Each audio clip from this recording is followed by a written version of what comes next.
आज हम दो ऐसी एनिमेटेड कहानियों में गोता लगाएंगे जो खाने जैसी एक आम सी चीज के जरिए परिवार के रिश्तों की कुछ बहुत ही गहरी सच्चाइयों को सामने लाती हैं। और यही वो सवाल है जो इन दोनों कहानियों के बिल्कुल सेंटर में है। तो चलिए जरा और गहराई में चलते हैं और देखते हैं कि कैसे दो नई नई दुल्हनें इस बड़ी चुनौती से निपटती हैं। तो हमारी दोनों ही कहानियों की जो हीरोइनें हैं ना, उनकी शुरुआत होती है एक बहुत ही जाने पहचाने सीन से। मतलब शादी के बाद पहली बार ससुराल की रसोई में कदम रखना। और वहां क्या था? वहां थी उम्मीदें और ढेर सारी परंपराएं जो बस उनका इंतजार कर रही थीं। सबसे पहले मिलते हैं बेला से। अब बेला की कहानी शुरू होती है एक ऐसे घर से जहां बस एक ही चीज का जुनून है, तीखा, और बस तीखा खाना। मतलब सुबह के नाश्ते से लेकर रात के डिनर तक हर चीज में मिर्च ही मिर्च। और फिर दूसरी तरफ है अर्पिता। उसकी रसोई में उसकी क्रिएटिविटी पर पूरा कंट्रोल है उसकी जेठानी कामिनी का। कामिनी ही तय करती है कि भाई रसोई में क्या पकेगा, और अर्पिता चाहे जितनी भी मेहनत कर ले, उसकी मेहनत को एक झटके में बेकार कर दिया जाता है। तो एक बात तो साफ है, इन कहानियों में जो असली लड़ाई है वो सिर्फ खाने को लेकर नहीं है। नहीं, ये लड़ाई है पावर की, दस्तूर की, और सबसे बढ़कर अपनी पहचान बनाने के संघर्ष की। यहां पर देखिए दोनों की चुनौतियां कितनी अलग हैं।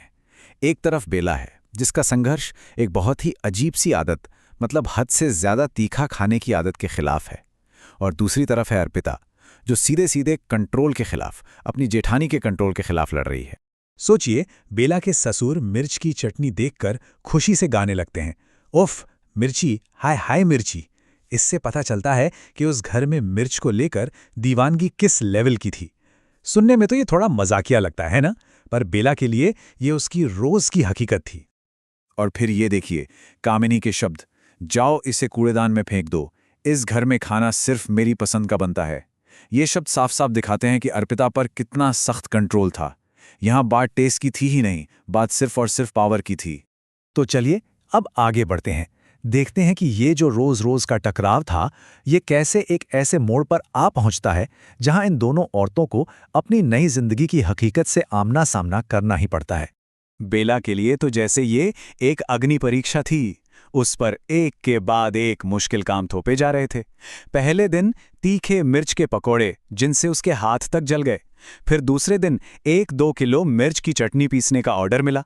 और फिर तीसरे दिन मिर्च का सालन और मिर्च वाली रोटी। मतलब परिवार का जुनून बेला के लिए सजा बन गया था। और फिर आखिर में होना क्या था? परिवार की ये जो एक्सट्रीम आदत थी वो उन्हीं पे भारी पड़ गई। एक दिन घर के 5 लोग तीखा खा खा के बीमार पड़ गए। और बस यहीं से बेला की कहानी में आता है असली ट्विस्ट। अर्पिता के लिए जो ब्रेकिंग पॉइंट था वो तब आया जब उसकी माँ उससे मिलने आई।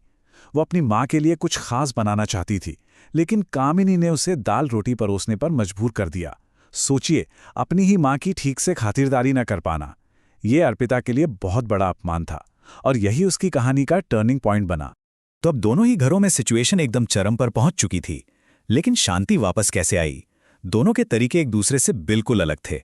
चलिए देखते हैं कि दोनों घरों में सुलह आखिर हुई कैसे। तो एक तरफ था एक प्रैक्टिकल, थोड़ा शरारत भरा सबक, और दूसरी तरफ था एक इमोशनल रियलाइजेशन और माफी। मतलब दोनों के सॉल्यूशन भी उतने ही अलग थे जितनी उनकी प्रॉब्लम्स। बेला ने सिचुएशन को अपने हाथ में ले लिया। जब उसकी ननद बीमार पड़ी तो उसने उसे मिर्च वाला एंटासिड दे दिया, और फिर डॉक्टर को बुलाकर पूरे परिवार के तीखा खाने पर ही बैन लगवा दिया। वाह, क्या सीधा और यादगार सबक सिखाया। अर्पिता की कहानी का जो अंत था वो काफी इमोशनल था। जब कामिनी ने अर्पिता की माँ की समझदारी वाली बातें सुनी ना, तो उसे अपनी गलती का, अपने कंट्रोलिंग बिहेवियर का एहसास हुआ। उसे बहुत शर्मिंदगी हुई और उसने अर्पिता से माफी मांग ली। तो आखिर में सवाल ये उठता है कि इंटरनेट पर इतनी पॉपुलर ये कहानियां हमें असल में सिखाती क्या हैं? देखिए, ये सिर्फ खाने की कहानियां नहीं हैं, ये हमारे कल्चर, हमारे परिवार और हमारी पहचान के बारे में बहुत गहरी बातें बताती हैं। और इन कहानियों में जो रसोई है ना, वो सिर्फ खाना पकाने की जगह नहीं है, वो एक सिंबॉलिक अखाड़ा है। एक ऐसा स्टेज है जहां घर के पावर डायनामिक्स तय होते हैं, जहां परंपरा को चुनौती दी जाती है और जहां एक नए सदस्य की पहचान दांव पर लगी होती है। यहीं पर असली ड्रामा होता है। तो इन कहानियों से जो मेन टेकअवेज हैं वो क्या है? पहला कि खाना कैसे कंट्रोल और परंपरा का एक सिंबल बन जाता है। दूसरा कि एक नई दुल्हन के लिए रसोई अपनी पहचान बनाने की पहली जगह होती है। और ये भी कि कैसे आज की कहानियों में बहू का जो किरदार है वो बदल रहा है, वो ज्यादा स्ट्रांग हो रहा है। तो आखिर में बस एक सवाल रह जाता है, पारिवारिक जिंदगी में परंपरा और कंट्रोल के बीच की वो बारीक सी लाइन आखिर होती कहाँ है?